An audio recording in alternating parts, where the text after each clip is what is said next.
it's Gayle King. We're having our very second Google Plus Hangout in the Green Room while CBS This Morning is on the news.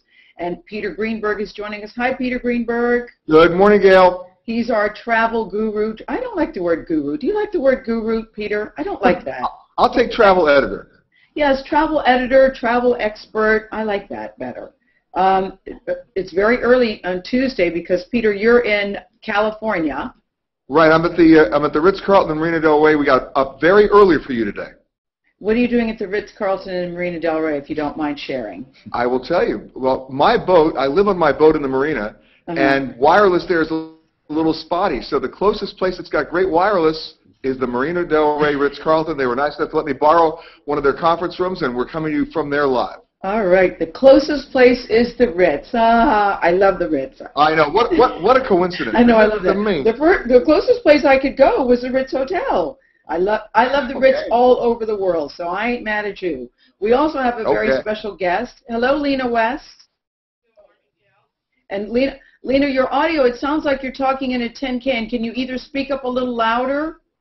How's this? Okay, that's a little better. Lena's one of our viewers. We thank you for that, and an avid traveler herself. Would you call yourself a travel expert, Lena, on the level of Peter Greenberg? Oh, gosh, no way. Okay, well, then hopefully we will both learn something today. Our topic today are the 5 best travel websites you have never heard of, and I think if anybody knows anything about travel websites, it's Peter Greenberg. One of the things I wanted to start with, Peter, is when I travel, I like to go to fill in the blank. And the answer for me would be I dial Terry, my travel agent in Chicago, and say, help, help, help. But I know. And you know something? That's not a bad idea because you're doing something that we've lost the art of in this country, and that you're actually having a conversation. And I believe that no matter what websites I'm going to talk to you about this morning, you still need to have that conversation just to make sure you're doing the right thing. But there's great technology out there, and there's great information on the web. You just need to put it in perspective, and that's what you're doing right when you're talking to somebody like a travel agent. I know, Peter, I still, call me crazy, I still like dialing a number, picking up the phone, and talking to somebody. But that said, you know, my favorite daughter, Kirby, who's 26, 26 actually, on Saturday, so she's 25, but she only uses the Internet. I should have asked her her favorite websites, but she only uses the Internet to book travel. And when I say I'm using the phone, she goes, God, Mom, that's so 1982. Okay, so let's start with your first travel, should we go 1 through 5 or 5 through 1, Peter? What do you prefer? I'll just go through them one by one, and we can talk about them. All right. The first one is going to be called Hipmunk. It sounds like chipmunk without the C. It's Hipmunk. And what's cool about this search engine is it doesn't just book your flight.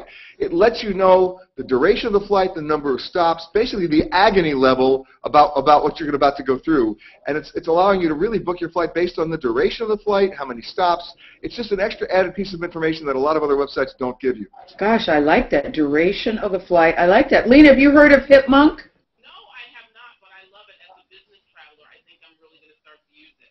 Okay, I don't see you writing down Hipmunk, Lena. Oh, you can remember. Okay. See, you're younger than me. I write everything down, even stuff I think I know I'm going to remember. I still write it down. Okay, Hipmunk, that's a good suggestion. Mr. Greenberg, number 2.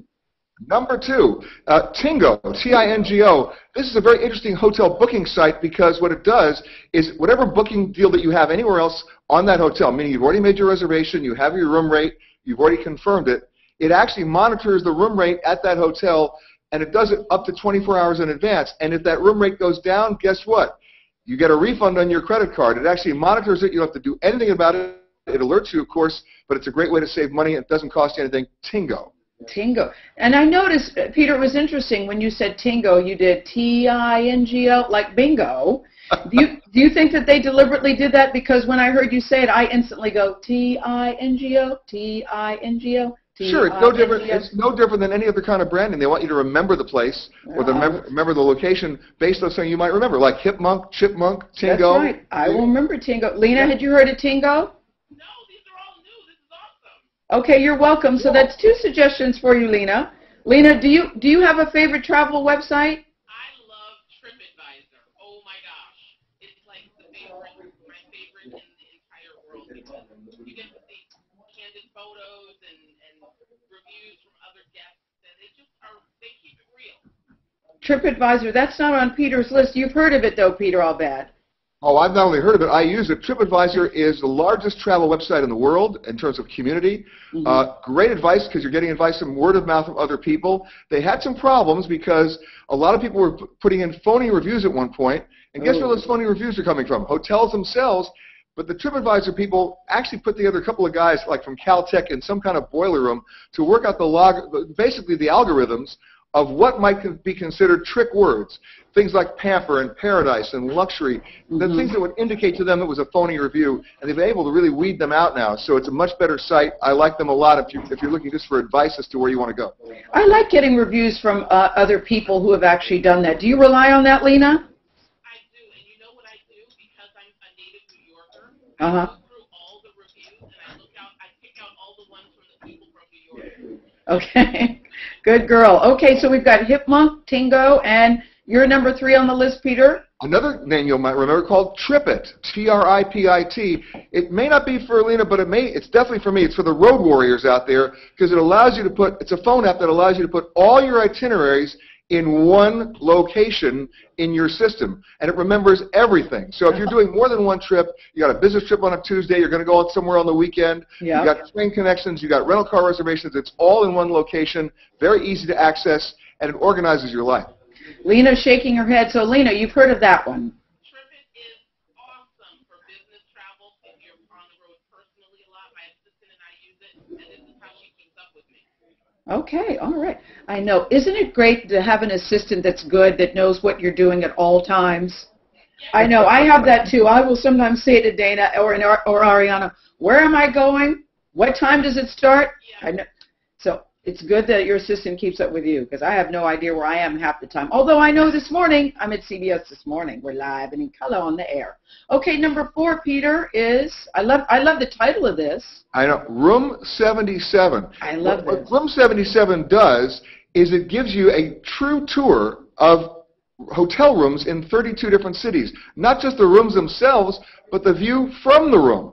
And it's great. So there's another website out there called oyster.com. They do a lot of other video searches as well. But Room 77, you do that before you ever make your room reservations. So you forget the hotel brochures. You forget what you see on the web everywhere else. You book your hotel based on what it looks like when you walk in the room. Why is it called Room 77 and not Room 22 or Room 55 or Room 93? Why Room 77? Do you know? Well, remember there's an old, I'm going to date myself now. You remember the old television show called 77 Sunset Strip? Sunset Strip, yes. Yeah. My grandmother used to tell me about that. Stop it right now. No, I do remember 77. 77 is John Miller, you remember 77 Sunset Strip. I used to watch that show. John Miller's here too. Thank you, John, for saving me. He's backing you up. He knows it. Okay, go ahead, Peter. So that's Room 77. It's a great name, and it's just another added addition that you have to give you more information before you make a reservation. Okay, hey, Lena, do we like Room 77? Hey, you know what? I don't know it, but it's up here, and I'm going to check it out. I like the name of it. And last but certainly not least, Mr. Greenroom. This is one, if you fly, I know you'll agree with me, it's called Flightboard. I think the airlines and the airports are in a conspiracy to take all the departure boards and hide them when you get off a plane, especially when you're making connections. Yes. You walk 85 gates to find out left the gate you were at. That just happened to me the other day. You get off the plane and you want to know where's the next gate. Yes. So what Flightboard does, it's a phone app. It basically tells you before you ever get off the plane where your gate is going when you're going to go make your connection. It saves you hours and hours of agony. I marvel how people come up with these ideas that are so simple where you go, why didn't I think of that? Well, you know what? When you think about when you travel, you, me, Lena, everybody else, there are about 47 sets of points of abuse that are waiting for you every time you travel. So necessity being the mother of invention, that's how these sites started. That's how these phone apps started because somebody said, I'm sick and tired of having to walk 8 miles to find out I should have turned left. I know. Lena, had you heard of Flightboard? No, these are so good. I am definitely going to try because that is the most annoying thing in the world. And so, Lena, should I be concerned that you didn't write any of this down? You're going to remember? No. Okay. All right, Lena, let me see how good you are. Please tell me the last 5 things Peter told us. Okay, Kingo, Room 77. Yep. Flightboard. Yep. And hip something, but I'm going to Google it. Hipmunk. Hipmunk? And the other one you knew about, which was? Called TripAdvisor. Okay, all right. Well, okay, you were 4 for 5. That's good. 4 for 5. That's good. Do you have any questions for Peter before we go, Lena?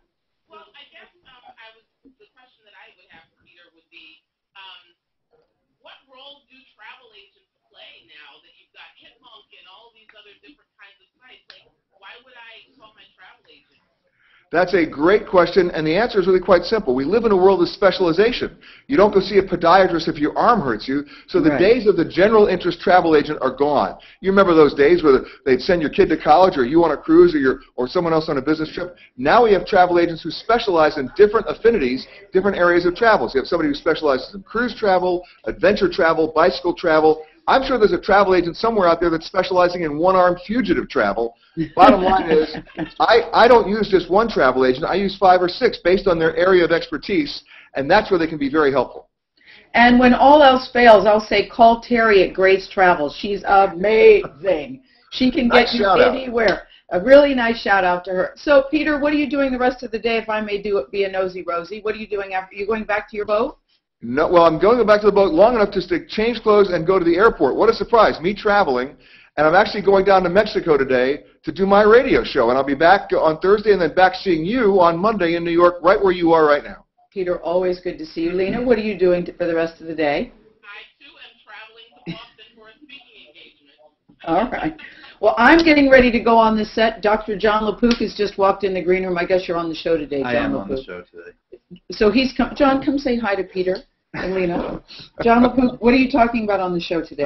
Talking about this drug shortage legislation that they're trying to get through Congress. Been languishing there for about 15 months. Oh, and there are kids with leukemia who can't get drugs. And that has nothing to do with travel, but that's okay. John LaPook's coming up. John LaPook's coming up next. Thank you, Peter. Lena, thank you. Very nice to meet you. And Google Plus, thank you. Thank you very much for letting us come and play. See you later.